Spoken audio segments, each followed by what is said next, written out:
Ya, pemirsa, Kabar Reskrim Polri 2008-2009 Susno Duaji meyakini Vina dan Eki bukanlah korban pembunuhan, melainkan tewas karena kecelakaan tunggal.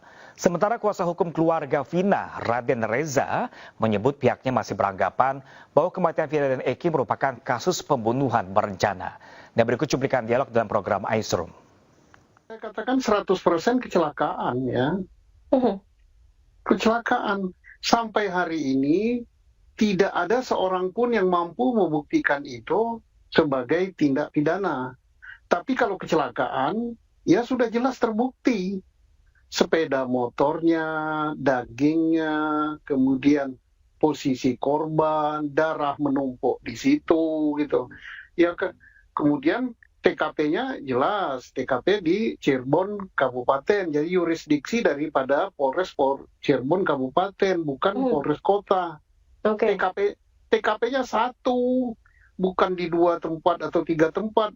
Nah, kalau pembunuhan ya aneh. Mana ada pembunuh menyisakan nyawa dari yang dibunuh, kan si Vina masih hidup kan? Iya. Masa nggak dihabisi? Kemudian ngapain bunuh orang di 3 tempat? Dibunuh di belakang showroom, diperkosa di SMP 11, dibawa lagi ke mana? Jembatan. Beda, no? Jadi kalau laka lantas ya jelas sudah terbukti. Polres Cirebon Kabupaten sudah memprosesnya sudah tepat. Nah, tapi kalau ini mau dijadikan pembunuhan, ayo siapa yang bisa membuktikan ini pembunuhan? Sampai kiamat nggak akan terbukti, bukan pembunuhan kok. Jadi kan ayo buktikan lagi.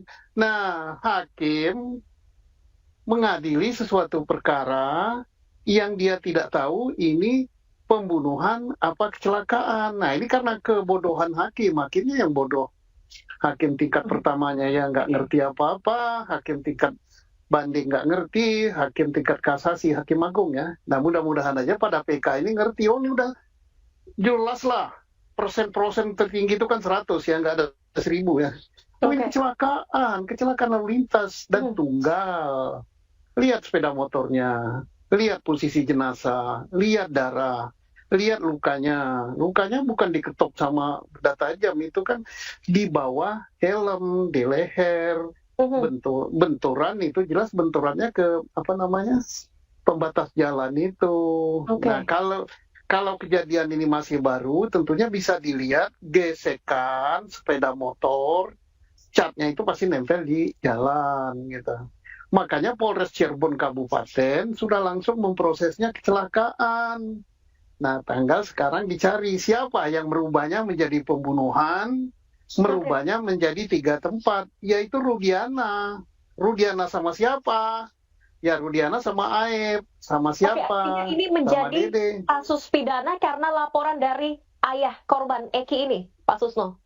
Bukanlah hanya laporan, dia yang merekayasanya. Nah, memang kita masih berpegang kepada hasil putusan dari pengadilan, karena jadi kita masih beranggapan ini adalah pembunuhan berencana. Sebelum nanti adanya putusan baru, kita masih tetap berpegang teguh ke pembunuhan berencana gitu kalau dari pihak keluarga sih. Kenapa bisa bilang seperti itu? Karena memang dari awal menurut pengakuan dari kakak almarhum juga itu masalah motor ya, kalau karena kita tidak mendampingi dari awal, kita hanya mendengarkan cerita dari kakak almarhum itu, memang setelah 3 hari motor dikembalikan dan handphone itu, menurut pengakuan itu tidak seperti terjadinya laka lantas.